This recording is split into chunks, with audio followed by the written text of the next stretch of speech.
Good evening and welcome to the second Political Forum Ward City for Wards 3 and 7. And my name is Ron Cox. I'm the Executive Director of MATV, Mullins Media Center, and thank you for tuning in tonight. We are live coming from the MATV studios, and I want to thank you all for coming. Also to remind you that tomorrow, October 26th, is the final Political Forum. This will be for a Council at Large race, and it will be happening at the Malden Senior Community Center, located on Washington Street, and that will also start at 6 o'clock. So again, thank you for tuning in, and we are live from MATV if you're watching this on October 25th. And now please welcome MATV Coordinator of the Volunteer Outreach Program. Ladies and gentlemen, please welcome Guillermo Hamlin.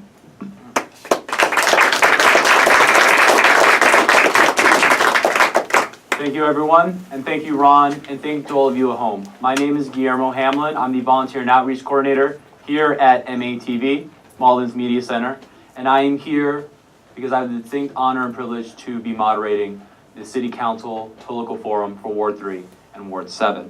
Before we begin, I'd like to discuss a little bit more about what our outreach mission here at MATV, Malden's Media Center.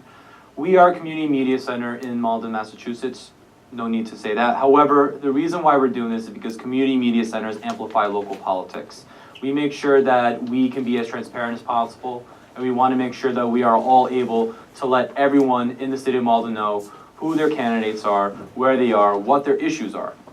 And tonight we make sure that everything that these candidates say from Ward 3 and Ward 7 can be finally put on the record for all residents who are looking to vote on November 7th to do so. In addition, as Ron stated, we have a final at-large City Council forum tomorrow, and we are always looking for volunteers and members, new members, to help keep Malden politically informed here at the Media Center. Now, what I'd like to do before we go ahead and do everything is set some ground rules. The ground rules that we have here today is fairly simple.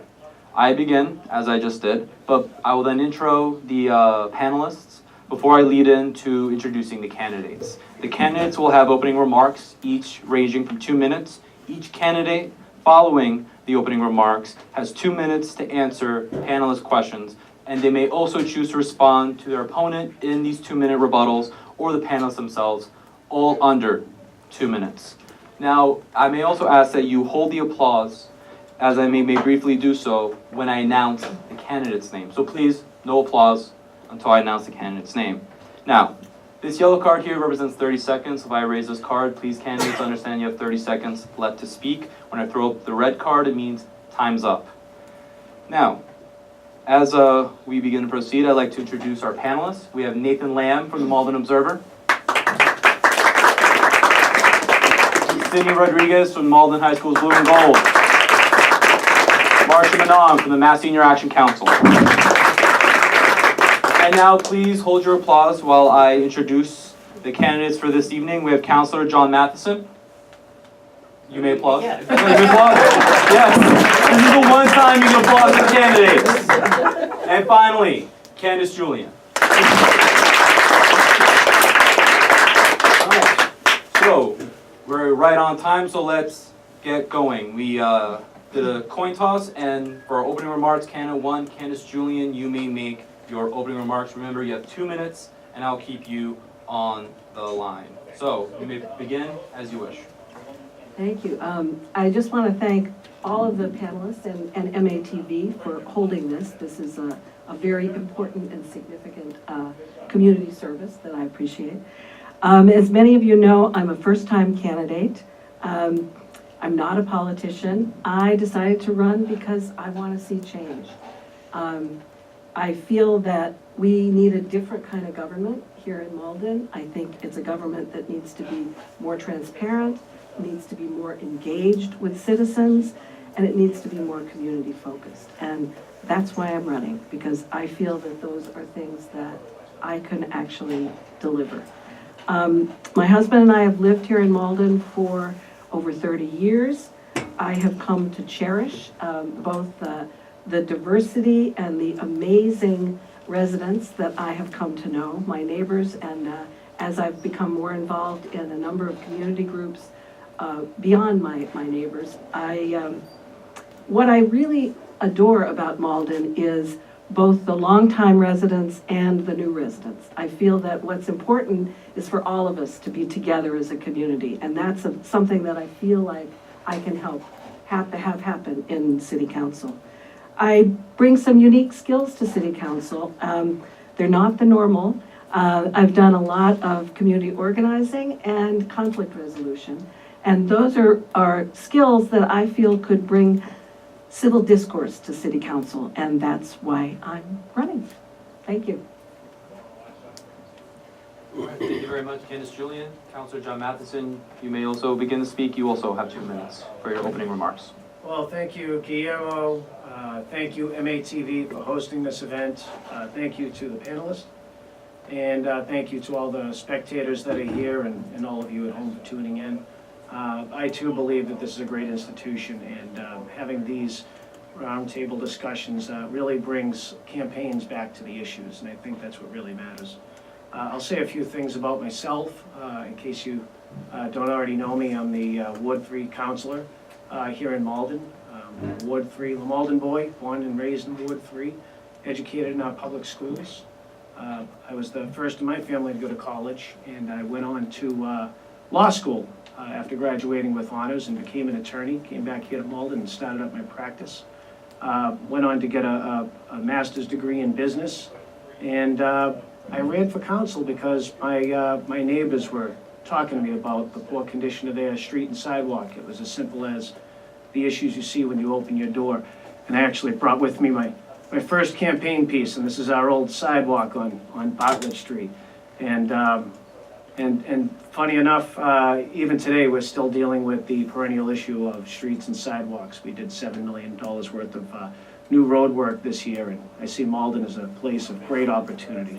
I love Malden, it's my hometown. I love our diversity.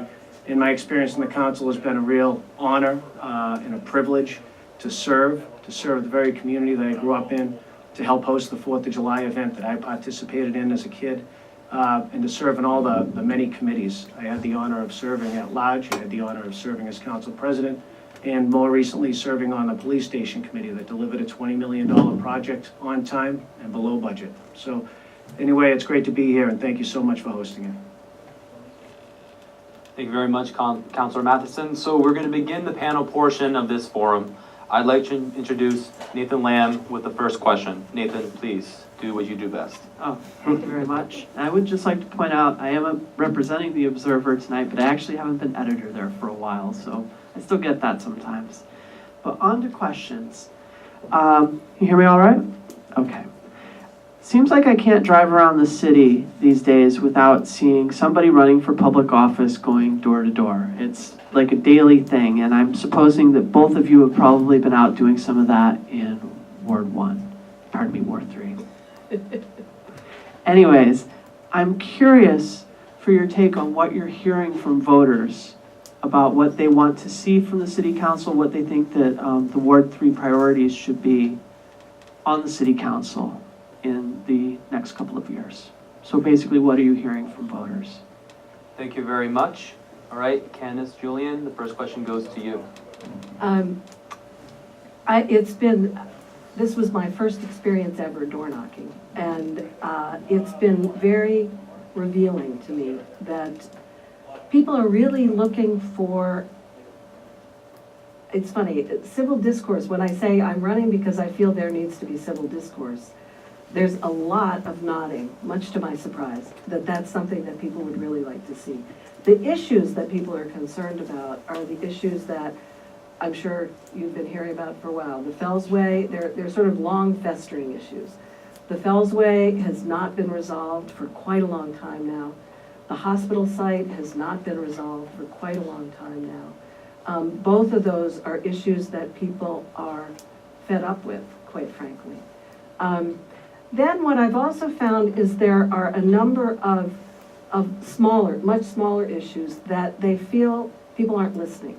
I've heard a lot of people talk about how there are small problems. You know, they're not huge like the hospital site or the Fellsway, but they don't feel like when they raise them, anybody cares. So one of the things that's been fun for me, door knocking, is I sort of go, well, let me see what it'd be like to be a city councilor. So I've looked at problems like the folks that live right off of Glenwood were really concerned about how fast people were going. And they felt that nobody's listening. So we talked about what would be my style in terms of dealing with that. And it would be having small neighborhood gatherings with the police chief to see what we could do. So it's been really interesting. I've really enjoyed the door knocking quite a bit. Thank you, Candace. Julian, Councilor Matheson, answer the same question, please. Thank you, and welcome back, Nathan. Excellent question. It's going to be hard to top that one. So the question was, what are the issues people are talking about when we speak with them on their doorstep? And it's three things. It is the intersection of Fells Way and Highland Ave, one of the most dangerous intersections in the state, by far the most dangerous intersection in Malden. And I'd be happy to get into that in a little more detail. The Malden Hospital site, again, one of our largest dormant resources in Malden. It has a blight of an abandoned hospital, and residents want to see some open space, not further apartment development and density, which leads to traffic and parking problems, which are also issues that people want to talk about. The third thing is the unregulated home rentals, the Airbnbs and things of this nature. Clearly, policy is needed in this area. This is a national problem. The city of Minneapolis just organized its ordinance 4 days ago. It's something that every community is grappling with, and something that we really do need to regulate, because there are properties doing it right, properties doing it poorly, but regulation is needed. And I'm leading that on the legislative side on the city council. With respect to Malden Hospital, we've had 1,500 some odd apartments come online here in Malden, still being built. That kind of density is something that's got people very concerned. It puts a burden on our schools, puts a burden on our roadways, puts a burden on our parks, stretches all of our resources very, very thin. As far as Highland Ave and Fells Way East, we've had fatalities there. The last one was in 1980, I remember it. And after decades of this being a problem, I can tell you that I've involved the residents. We've got DC out of the table. It's a state road. We need that state agency before we can touch ground on that. And we're doing some design work on a permanent solution. Last night, the council passed a resolve that I raised to help fund turning that into a real roundabout that'll cause real safety improvements. Thank you. Thank you very much, Councilor Matheson. So now I'm going to get to the second panelist, Cindy Rodriguez of Blue and Gold. Please ask your question. Hi. With the possible growing number of marijuana dispensaries, what effects do you think it would have on our younger demographic of Malden? And are the pros of the dispensaries worth the cons? Thank you very much, Cindy. Councilor Matheson, you may answer that first. Thank you. Excellent question. This is a very hot topic that we see now. Again, it's a national issue. You know, there's a couple states that have legalized it, and with Massachusetts, several more. The effects are something that concern all of us. This is why in the council I asked for a moratorium. Nothing unique. This is something that most of the communities in Massachusetts have asked for some time so that we could study the developing law in this area, and as well as coming to grips with what the revenue is going to be from this type of activity, and what are the costs going to be. One of the major concerns here is that these are cash-only businesses. Because the federal law bans marijuana as an illegal substance, banks will not participate with these merchants. So they have to do all cash transactions. This means that these businesses that are holding lots of cash are subject to a lot of robberies. That means there's going to be more of a police force requirement. And also I'm concerned of what that's going to mean for the youth. Clearly there are responsible consenting adults that want to participate in this activity, and no one wants to stand in their way. The city of Malden did pass that ballot question. I do support ballot questions, about 60-40. So this is something that is coming. We know that Melrose is going to add dispensaries, Medford is going to add dispensaries, and we're going to watch this issue very, very carefully and closely. I can tell you that I don't want to see that near churches, places of worship, near schools. I don't want to see it in the residential communities either, because that's what the residents have told me. Ward 3 is a Residence A area. I don't think that's the right location for marijuana dispensaries, but applications are going to be available starting in April, and I think that next summer you're going to start to see these places come online. We're going to have to move very carefully and cautiously in this area, and give education in the schools as well. It's going to be very important. Thank you very much, Councilor Matheson. Candace Julian, you may also answer the same question. So I think there are actually two parts, or two sides to what you're talking about. And one has to do with the legalization of marijuana and having dispensaries. And the other has to do with children and school children and how to put those two things together. So I think that I have what I consider to be quite a clever idea of where a dispensary could be. So on the side of dispensaries and location of dispensaries, which I understand is quite a concern for a lot of people, I feel that a dispensary right across from the police station would be a great idea. It would solve a lot of problems. There's a shopping center there. We could think about ways people could move. So I think that the dispensary location and keeping it in a place that feels safe to people is one option. I think what you're talking about is what is the impact of that on students. And I think that this is where education comes in, and education is very important. And I think that getting students involved in thinking about what would make a difference, what are some of the impacts that you would like to talk about, think about. That's what I think students should be involved in, the education around this, as well as the adults. All right, thank you very much. Panel 3, Marsha Manong with the Mass Senior Action Council. May you please ask your question? Thank you. My first question is regarding affordable housing. Mass Senior Action conducted a survey of Malden residents as well. Affordable housing was one of their top concerns. Ms. Julian, we sent questions to all the candidates, and you did respond, and you said that housing costs were a priority for you. If elected, what will you do in your first year in office to make Malden a more affordable place to live?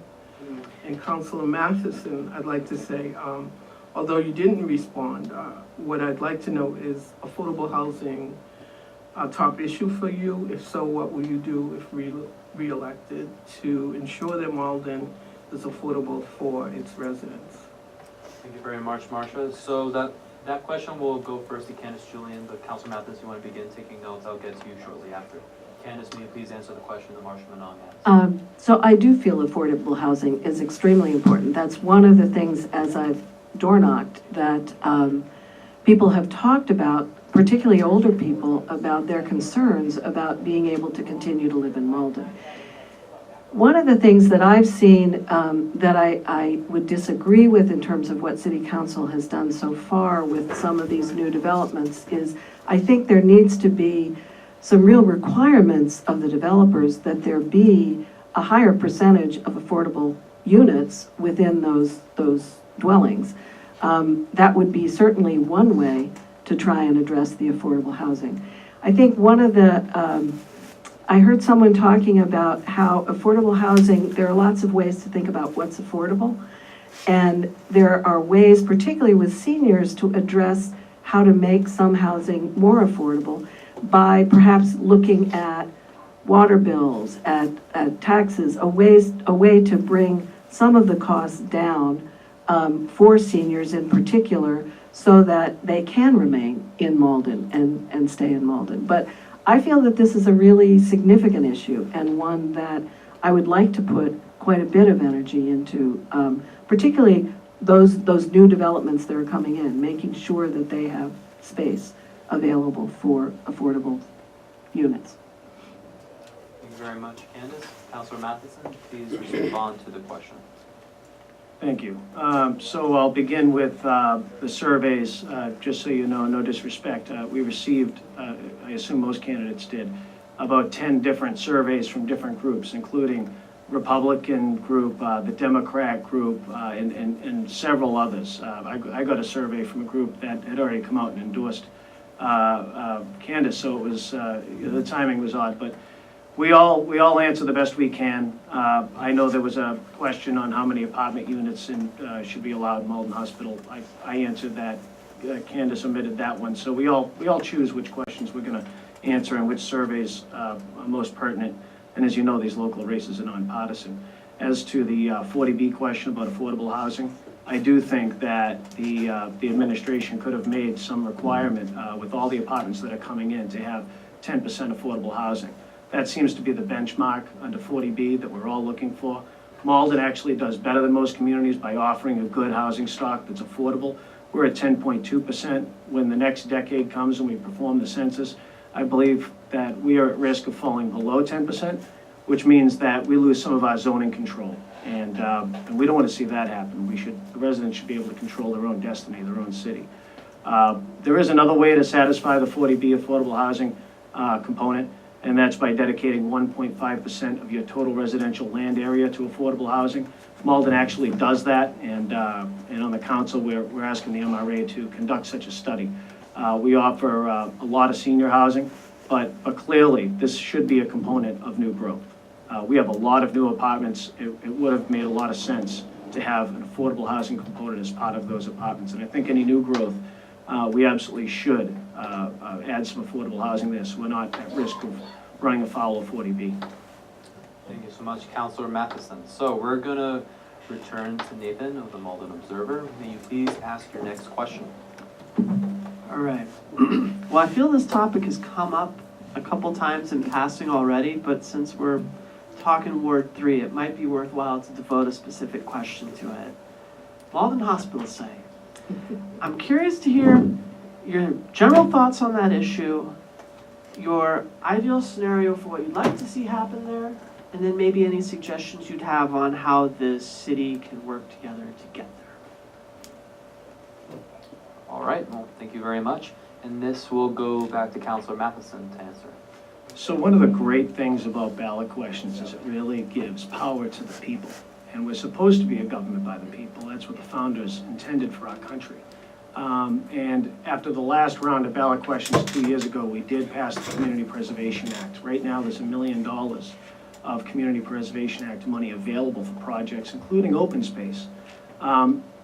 I sponsored a moratorium in one of the most widely distributed and responded to surveys in Malden history, and also put a ballot question on with regard to Malden Hospital. And what we found consistently, including through the open forums that I conduct in Ward 3, is that 80% of folks do not want to see further apartment development.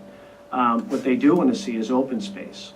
We're fifth least in Massachusetts for the amount of open space per capita. So one developer, apparently the preferred developer, has been in an exclusive relationship for that property to put in apartments, which are not allowed by zoning. Their proposal would look something like this, which would have a giant apartment building with 300 units in it and very little space dedicated to the public. You found that community groups would like to see something that has a lot of open space, but also a small footprint for residential development. Working with residents, we're looking at something that might accommodate seniors, different types of senior living, as well as open space, which would fit very organically in that area, because what you have here is the Glen Ridge Nursing Home. You have doctor's offices. My mom's in the audience. She goes to the doctor over there. And it would preserve a great amount of open space and native trees. We could do that with community preservation funds. And the real solution is going to be a collaboration between public and private funds. And doing the math, that's readily available. If you have the support of the administration, I know I have the support of the council. The answer is within our grasp. We just have to work together, and the CPA is going to be a major part of that. Thank you for the question. And thank you so much, Councilor Matheson, for staying within the 2-minute time. Candace Julian, you may answer the next question. Oh, sorry, you may answer the same question. So let me say a little bit about ballot questions. I know our current counselor really feels that ballot questions are a fabulous way to get input. I totally disagree with that. I feel that ballot questions are a blunt instrument that gives people false hope that they're going to have input, and it takes a complex problem and it simplifies it in a way that sometimes people don't really know what they're answering. And then I feel politicians can manipulate the responses in a way that is actually counter to what someone might have voted for. So that's just my thought about ballot questions and the fact that I don't believe that a ballot question about the Malden Hospital site was a good way to go. What I've discovered in knocking on doors is that although our current counselor seems to feel that there's one idea of what should go up there, what I've learned is that there are lots of different ideas about what should go up there. I think people are really interested in something going up there. It has been a very, very scary sight, quite frankly. There are drug deals going on up there. I heard that there's a possibility of people being harmed up there. It's a very difficult situation that's been going on for a long time. I believe it should be small housing that has a lot of the impacted residents' input, not just politicians' input as to what should go there. Thank you very much. And now we shall go to blue and gold for the next question. Hi, I'm interested in hearing about your thoughts on the growing class sizes in public schools, and do you think it has an effect on the quality of education in our public schools? Thank you very much, Sydney. Candace, Julian, that question goes to you, and then to Councilor Matheson. So that's kind of a no-brainer. Yes. Yes, I think that the size of a class has a huge impact on student learning. One of the things that is important is to figure out how could we get class size down. I think that I'm very much in favor of legislation that's going on about fair share. It's called the millionaire tax. That would add more money. One of the problems is trying to figure out how can we get more money into the school budget. I think that the fair share idea, the millionaire tax, is a way to actually increase the money that would go into the schools and help us hire more teachers, figure out a way to get the class size down. I think it has a huge impact, and I think that one of the things that I would like to see as a city councilor is better communication back and forth between the school committee and the city council to really try and brainstorm some creative ways to get more money into the school budget so that we can start addressing that, because obviously it makes a huge difference. Thank you very much, Candace. Councilor Matheson, same question. Thank you. And as I go into that question, I'd like to just circle back very briefly and mention that we have a direct patrol up there in Malden Hospital, as well as security. And Ward 3 enjoys the lowest crime rates in the city of Malden, the most direct PD patrols, and it's actually a very safe community. Back to your question, clearly there's an inverse relationship between class size and quality of education. The smaller the class, the more those students are going to benefit from that one-on-one attention that they can get from a teacher. More time to speak to the teacher, more time to interact with the teacher.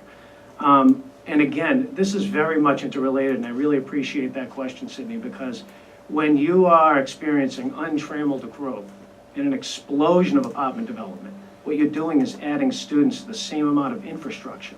And these schools are right now at capacity. The BB is slightly over capacity, and that's our Ward 3 school. I went there, it was the old building then, but we can't just continue to dump apartments and not prepare for the future. I don't think there's enough attention paid to the future. The solution is going to be additional revenues. We really do need to focus on revenues, and I think there's several ways of doing it, several ways that I'm working on right now. There's a lot of cell providers that are trying to put small cell towers on top of telephone poles. They're doing it in every community in the country, and some communities have had the foresight to enter into license agreements where the provider would pay, for example, a $500 licensing agreement. If you had several of those paying that, it could augment revenues. You can't just put the burden on the property taxpayers because we're hampered by 2.5. Those taxes can't go up by more than 2.5% a year. But occupancy taxes from lodging establishments, home lodging establishments, small cell towers, there are ways that we can help the education system, and that's the way you're going to do it. Thank you. Thank you, Councilor Matheson. So now I'm going to go to Marsha Manon, Mass Senior Action Council, for the next question. Thank you. As we all know, seniors are living longer, and that's a good thing. Thank God. But aging support was another top concern of people, of residents from Malden in our survey. And what I would like to know is, one, do you have a plan for better support to seniors? And if so, what is that plan? And the kind of support that seniors need, whether it's affordable housing, whether it's healthcare, whatever. I'd like to hear your views on it. Thank you very much, Marcia. Councilor Matheson, that question goes to you first, followed by Candace Julian. Thank you, and it's very, very important. Clearly, we have an aging population, and Malden is losing some of its best residents because seniors, ultimately, when they have an empty nest, need to downsize. They can't maintain these large Victorian homes, and there's no place in Malden for them to go. That's why Malden Hospital could be part of that solution. We could have a community where seniors could downsize and go. But as far as the seniors, before they're ready to move, they can't shovel all that snow. We had a terrible winter back in 2014, and the administration was issuing a large volume of snow shoveling fines, even retroactively. They'd come a week after the storm and then give you a $300 a day fine for the 7 days that they weren't there and your place wasn't shoveled. I had one senior who was away at the Mayo Clinic getting chemotherapy, and he came back to a $1,000 citation. I think that we need to perform assistance for those seniors so that they're not burdened by that, but also give them opportunities.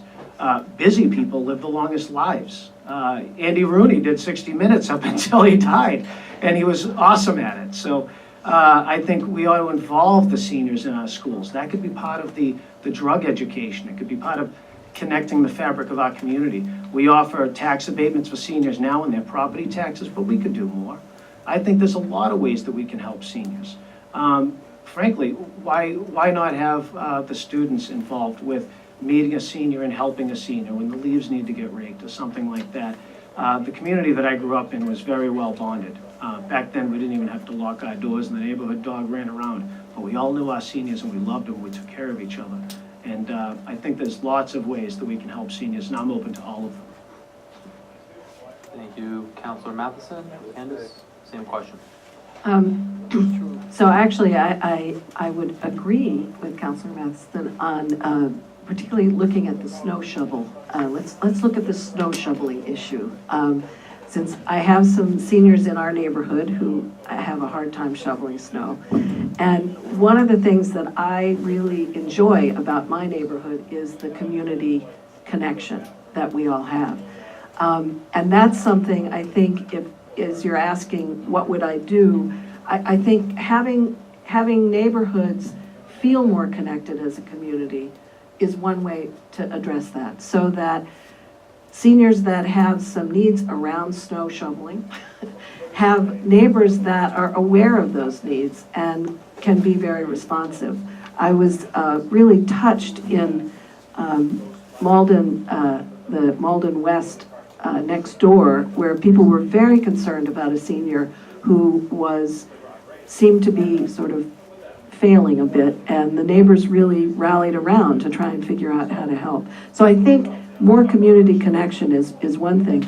The other thing is, I think we have an amazing resource here in the Senior Center, that the Senior Center offers quite a few possibilities for seniors, and I think finding ways for seniors that might not be aware of the Senior Center, to get them more aware of it, figuring out how to get seniors to the Senior Center. I think it's a way that people can feel connected to other people, get connected to services.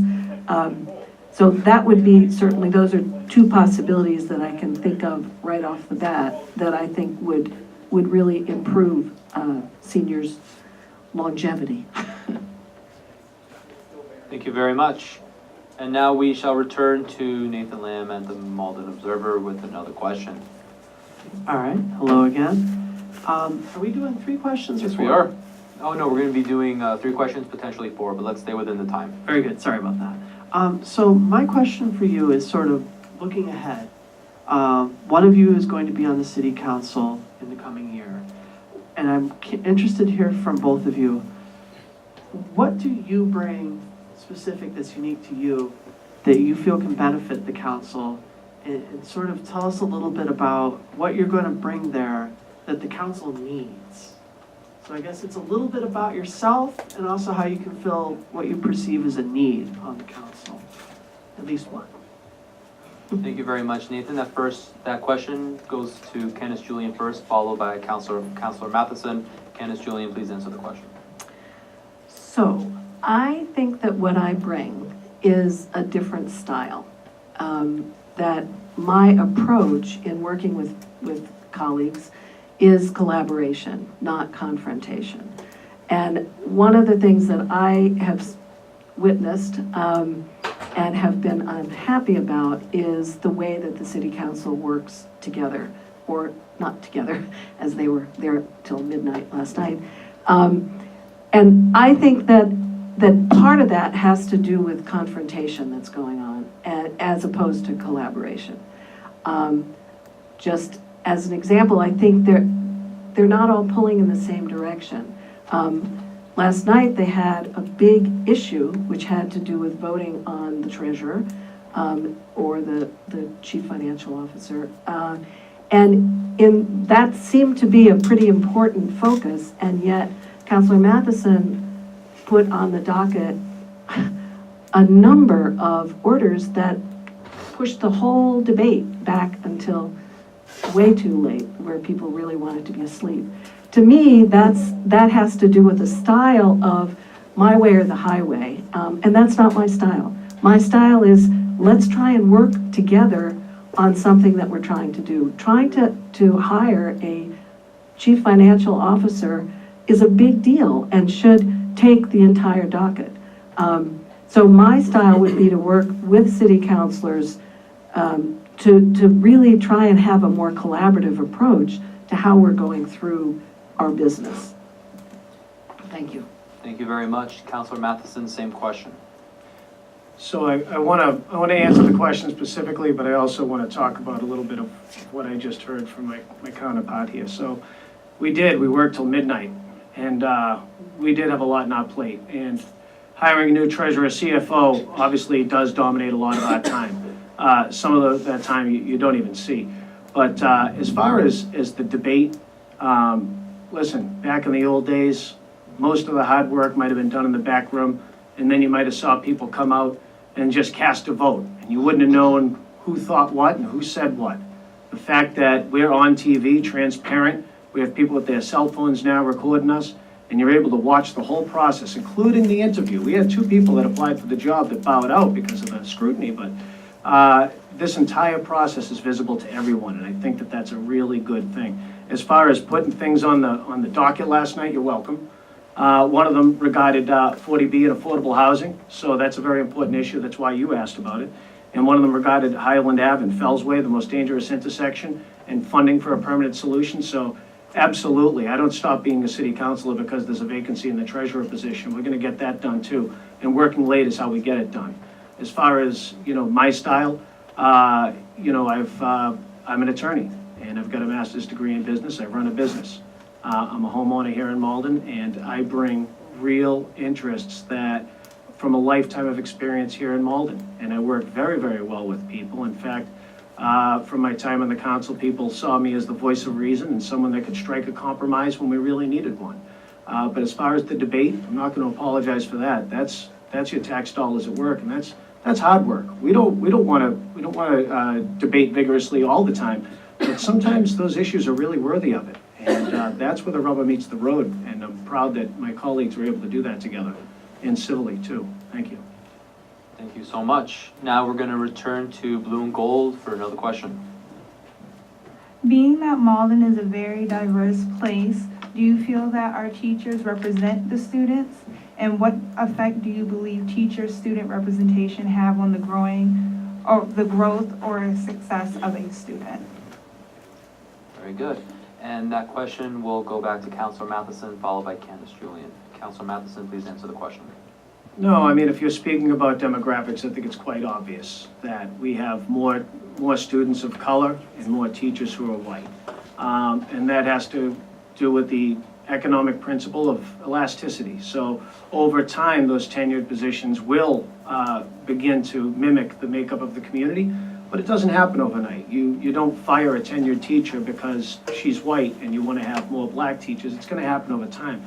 But I do have faith that their hearts are in the right place, that they do want to be educators, that they do care about the students, and that they do a good job. And I know most recently we had a superintendent of schools who was a man of color, Mr. Granderson. I think he did a really fine job. And again, over time, I think it'll help. But frankly, you know, listen, even in our own communities, we're a diverse community, some more than others. And I think that perhaps it is good that students of color get to work with teachers of different races as well. So I want to see that diversity. I want to see that mix happen. And I think it's an excellent question. But yes, at present, a snapshot of the present day, I think that it's not the same demographic in the teaching population as it is in the student population, as you know. Thank you, Councilor Matheson. Candace, you may answer the same question.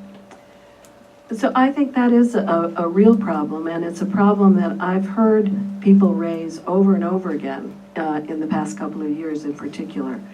Unlike Councilor Matheson, I don't feel that just saying that teachers are tenured and therefore, you know, there's nothing we can do. I think there are things that we can do. I think that thinking about how to do the hires for new teachers is really important. Where you advertise, how you advertise. One of the things that really impressed me about the new superintendent, O'Terry, in his interview, he talked about how he had really changed around Somerville High, where he had been the principal. And he had ideas about how he did that. And those are ideas that I think need to get into the whole school system. They're ideas that I'm not aware of what all the ideas are, but he was effective. So I would say we have somebody in the superintendent's office right now who does have some ideas about how to change the demographic of the teachers. And I hope that happens soon. Thank you very much. Marsh Manon with Mass Senior Action Council, please ask your next question. Thank you. I also want to follow up with a question on diversity. What's going on? All right, you can proceed. I think we got the work. Okay. How will we ensure that public services in Malden are accessible to all, regardless of the language they speak? And specifically in regards to the deliberations around the CFO position or treasurer, whichever, do you think an applicant's actions and statements regarding diversity and inclusivity should play a role in the decision that the city council takes? Thank you very much, Marsha. That question will go to Candace and then followed by Councilor Matheson. Candace, please answer the question. So I got a little lost there, I have to confess, in terms of the question. So, and I guess what got me lost was the CFO part. Was the CFO part. So could you repeat what you were saying? Yeah. We are a diverse city. We have people speaking many languages. How do we ensure that public services in Malden are accessible to all our residents, regardless of what language they speak? Okay. And then I'm also asking the question around the CFO because it has to do with diversity as well. Okay. Thank you, Marsha. Candace, go ahead and answer that two-part question. Okay. So I think that it's a real challenge to figure out the language diversity is a serious issue to try and resolve. I actually did some work at the senior center, and we had to have everything translated, and it was a real eye-opening experience to me to understand that in order to have a conversation, people have to know what you're saying. So there has to be translations going back and forth. And it's a different way of operating. And so I think that finding a different way to operate, and I don't know what that way is right now, but I think there must be a way to have a different way of operating that allows for multiple languages. I also feel there's a diversity of people that are all speaking the same language, but are coming from very diverse cultures. And I think finding ways that all of us can be a part of the conversation in that way is really important. With the CFO, I'm not quite sure what you're referring to. I know there was some back and forthness about an illegal email that got sent, but that I don't understand. But I do feel that one of the people running, I think, has not been as respectful of diversity as I would like to see. Our former city councilor, Kinnan, if I were on city council, that I would not be voting for him as a treasurer because of the way that I feel he's been with other people in the community that are not white. Thank you, Candace. Councilor Matheson, please respond and answer the question. Sure, I'll try to stay right on point. I'm not sure what I heard other than the CFO candidate portion, but I can tell you this. Malden, as we know, is one of the most diverse communities in the country, let's face it. The most diverse community in Massachusetts. We have 70+ languages that are spoken. Clearly, that's a challenge as well as an opportunity. I said to Nathan at the start, you know, if you can live in Malden, you can live anywhere. I would be comfortable living anywhere based on my Malden background. Not that I want to. I'm happy right here. But we asked this question of all the CFO candidates because, listen, you're going to be a face of the city in a very high-profile position. And you're going to have to deal with people with different language barriers. And there's technology to help you. For example, we could put in kiosks where people can speak into the kiosk and it can be translated for the counter person. There's no reason why someone should have to go pay their tax bill and not be able to communicate with the person behind the counter today. We have budgetary items dedicated for software and updating this equipment. It's available. We could do it now. And I do believe that some of the treasurer candidates were very receptive to that idea, and I think that's something we really need to roll out. Also, a lot of the services that you need with the city, whether or not it's a sticker to go on your bulky item trash, or whether or not it's a building permit, or whether or not it's a business registration, you can do that online, and all of those services are very capable of being translated into any language today. There's no reason for that language barrier, and I think that what you're going to see is a very more streamlined government in the future, and I'd love to be a part of that.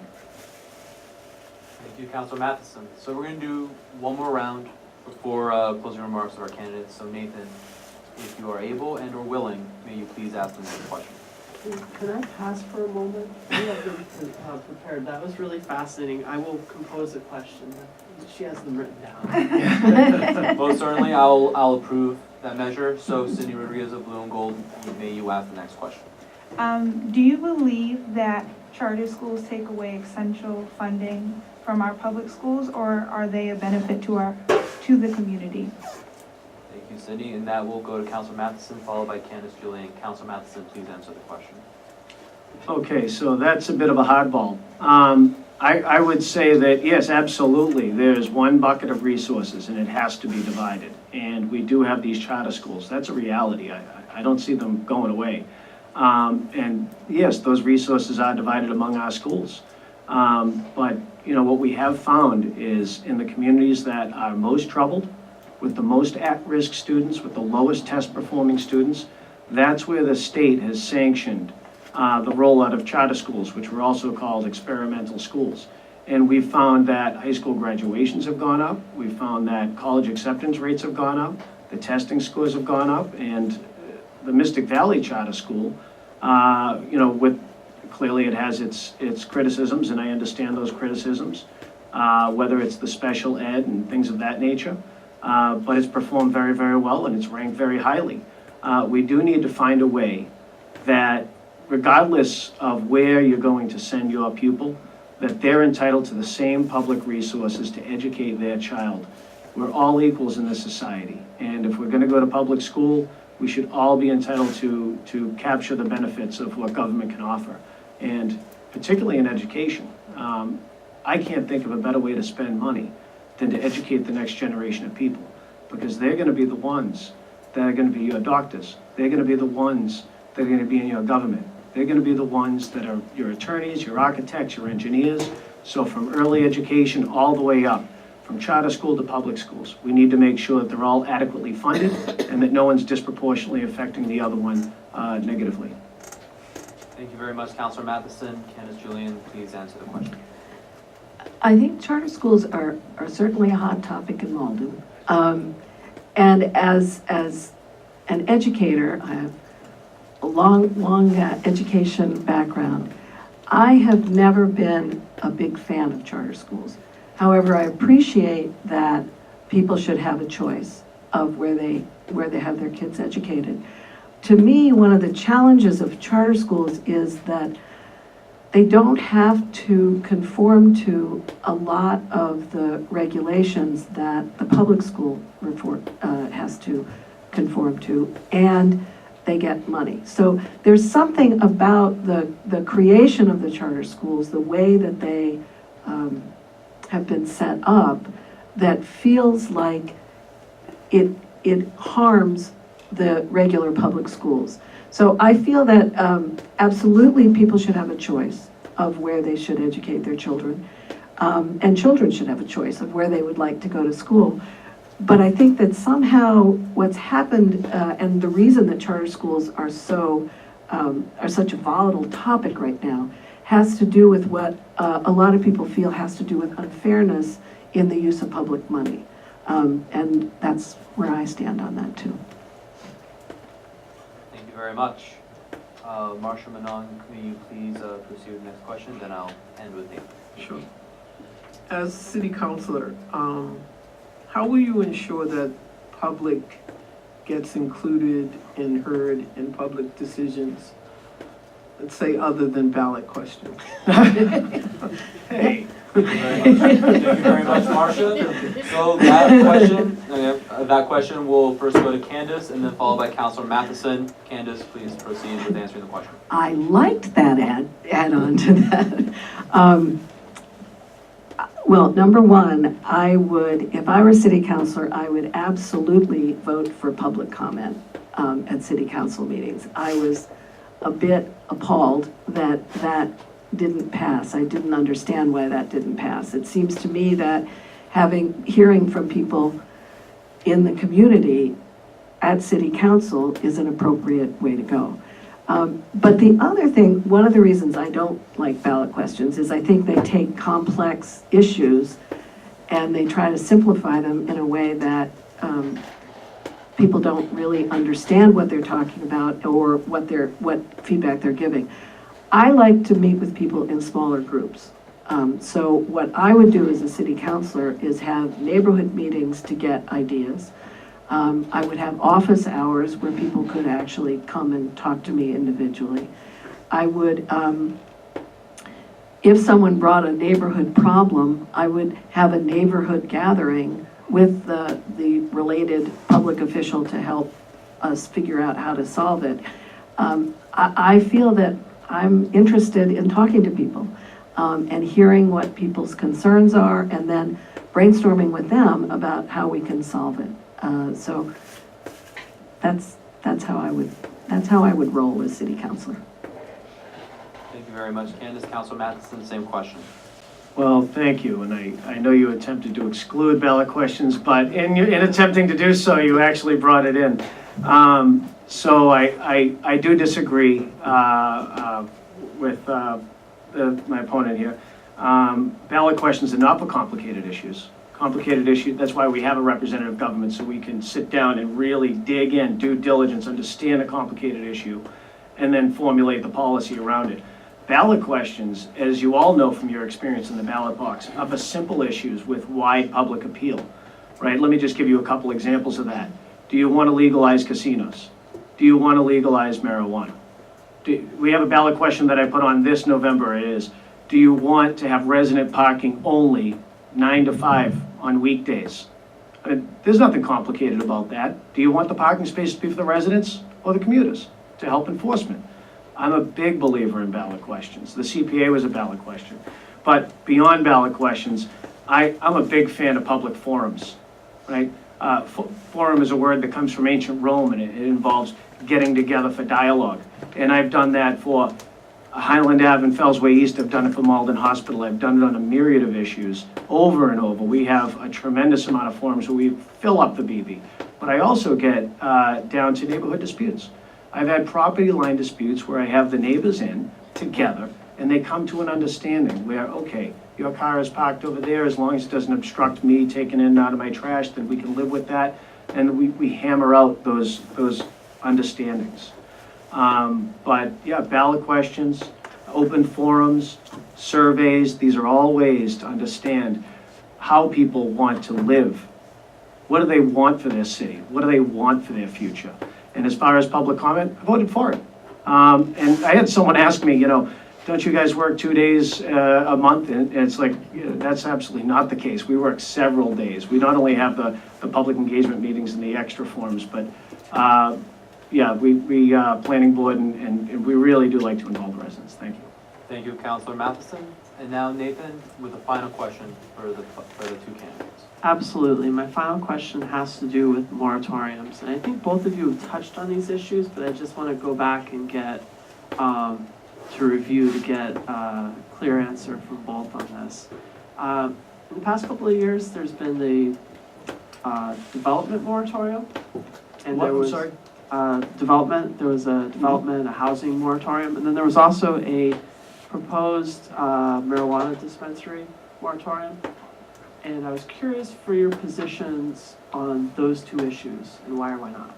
Thank you, Nathan. And first candidate to answer that will be Councilor Matheson, followed by Candace. Good question, Nathan. Proceed. Moratoriums are something that we do when there is an important issue that you need to hit the pause button on. And sometimes you do need to do that. So I'm going to make reference again to 1,500 new apartments. We are still building them. We still have a huge population that's going to populate them. We need to absorb that population and see what effects it has on the roads, the traffic, the parking, the schools, the city services, the trash collection, the list goes on and on. A moratorium is an opportunity to conduct a study. In fact, you can't do a moratorium unless it's done in conjunction with the study. So we distributed our widest, most responded to survey in Malden history out of that building moratorium. What we found was that people wanted open space. Overwhelmingly, it's not like you can argue both ways of this. Overwhelmingly, with the margin of error of plus or minus 1%, they wanted less apartment development. The only types of population growth that they can accept is living options for seniors. Absolutely, it's an affected population that we need to take care of. We can't be losing our best residents this way. Single-family houses. These are people that are invested in our communities. They care about the schools. They care about the appearance of the community when they buy a home. They're invested in it. It's different than transient population that's here for a year and then gone. The moratorium on the marijuana dispensaries. This law was very much still being developed by the legislature and the state level. Thank you. And this moratorium did not affect people's ability to apply for permits. It only gave us the ability, before creating zoning on it, to understand what laws our state representatives and state senators were going to put in place. What was the local option tax going to be on that? What kind of security? The FDA wasn't going to test the food products that have marijuana in it. Is the state going to be testing those food products? What about the advertising of it? The Federal Trade Commission is going to have a voice in that. We had to see how the state was going to develop that. Moratoriums are a good thing. I support it both. Thank you. Thank you very much, Councilor Matheson. And now Candace, the same questions regarding the two moratoriums. So, this is one of the ways that I think ballot questions are a blunt instrument. I voted for the moratorium. I did not vote for a moratorium ad infinitum. I voted for the moratorium because what I understood at the time was that the moratorium was to give City Council an opportunity to step back and figure out how to protect us better with the developers. My husband's an architect, and I know that there are negotiations that happen between cities and developers when there are big developments, and that the cities are able in those negotiations to get much better services, there's quite a bit that cities can get from developers. And the way that, as I understand it, the city council has created those kind of arrangements, we were not getting as great a deal as we could be getting from all of this development that's been happening. So my understanding and why I voted for the moratorium was, absolutely, you guys want some time to figure this out and work this out. I'll give you, that sounds like a great idea. What really disappointed me was they didn't work it out. That they, and this is again where this confrontational style, where they battled with one another and didn't come up with new regulations. And so the moratorium continues. And I'm very dissatisfied with that as a resident and a tax-paying citizen here in Malden. Thank you very much, Candace. This now ends our panel portion of the political forum, but don't go anywhere just yet. We will have closing remarks from our two candidates before we proceed into the next portion of our political forum. For those of you who are interested in Ward 7, stay put. So, for our closing remarks, we shall begin with Councilor Matheson, followed by Candace Julian. I need to remind you that each of the closing remarks are 3 minutes each, so by all means, use the full 3 minutes. This segment will be 6 minutes total. Councilor Matheson, please begin with your closing remarks. Thank you, Guillermo. Thank you again, MATV, and thank you, everyone in the audience. It's been my pleasure to be here, and thank you, Candace, for participating. And Candace, I like you very much, and I think that it's great that the folks have an opportunity to have a choice in the ballot and to hear about these important issues. It certainly gives me the opportunity to talk about them. So I'm going to end the way I began. It's been a great honor to serve the community where I was born and raised and where my family lives and where I bought my home. I'm an attorney and proud of it. This is our lawmaking body, and I do feel that my experience and my education has been a great benefit to our council. Ward 3 is very strong, and it's got a proud future. We have the highest home values and the lowest crime rates. Some of the things I've done in the council, I'm a bit of a tree hugger. I got us Tree City USA certified, and I'm happy to say that we're replanting a lot of the trees that have been cut down over many, many years, because I think the little things like beautification restore pride and property value in a very important community that we have here in Malden. It's a legislative body, and I do raise a lot of legislation, as Candace pointed out. The most in the council, in fact. Even last night, I raised and passed a municipal commission on disability to look at ADA issues and qualify us for $250,000 state grants to help modernize our community in that way.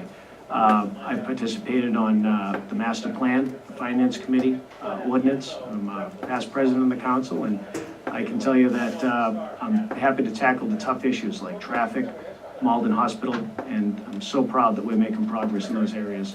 I've also passed legislation for historic preservation, a 311 resident helpline, which you only find in a few communities. And I hold the line on debt discipline because our debt burden is about twice that of other communities. So other than grants and improvements and restoring access to our Malden River, I can say that Malden has a strong past and a proud future. We have a lot going on for us. We're in the process of building a new city hall. We just built a state-of-the-art police station. And as Secretary Ash said during the ribbon cutting, all eyes are on Malden. I think our residents have great reason to be proud. I'm so pleased to be a part of this change. And I ask respectfully for your vote on November 7th. It's been a great pleasure to be here. Thank you to the panelists. And thank you, Guillermo. Thank you. Thank you, Councilor Matheson. Candace Julian, you may begin with your closing remarks. Be mindful that you have 3 minutes. Okay, thank you. I thank all of you for being here. This was very helpful. I welcome an opportunity to debate some of these issues with Councilor Matheson.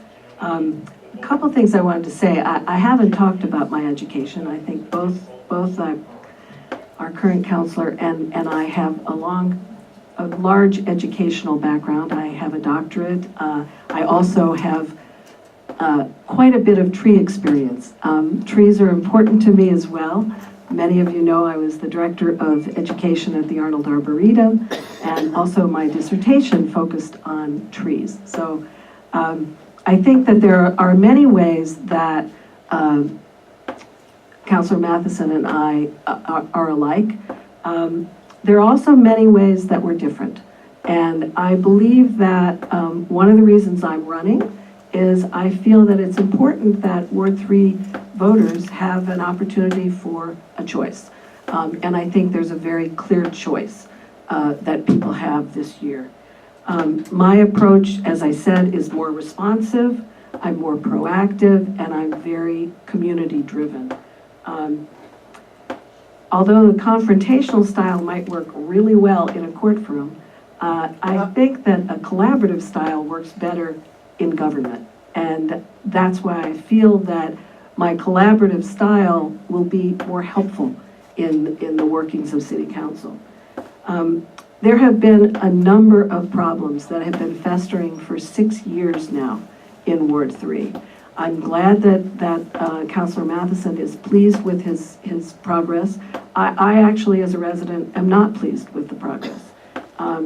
I know he feels that the Fellsway meeting went well. He said that last night. It was one of the best meetings he's had. I, as a resident, was appalled at that meeting. I found that meeting to be confrontational. I felt that Councilor Matheson really focused on himself rather than allowing residents to focus on themselves before we had the DCR come in. So to me, that was not a community building kind of an experience. It was, I found it a little distressing as a resident. I believe that change is possible, and I believe that I have the strengths that can make that change possible. I have creative, out-of-the-box thinking that I think will give us new ways of moving forward in the City Council. I am humbly requesting your vote. I hope that people will cast their votes for me on November 7th. And it's been a great opportunity running. Thank you very much. Thank you, Candace. Thank you, Councilor Matheson. This ends the closing remarks portion of our political forum. We will begin the Ward 7 portion of our forum very soon. I'd like to thank Mass Senior Action Council. I'd like to thank Blue and Gold. I'd like to thank the Malden Observer for bringing representatives to act as our panelists. I'd like to thank the candidates, Candace Julian, as well as the incumbent Councilor Matheson. You may applause. You may applause.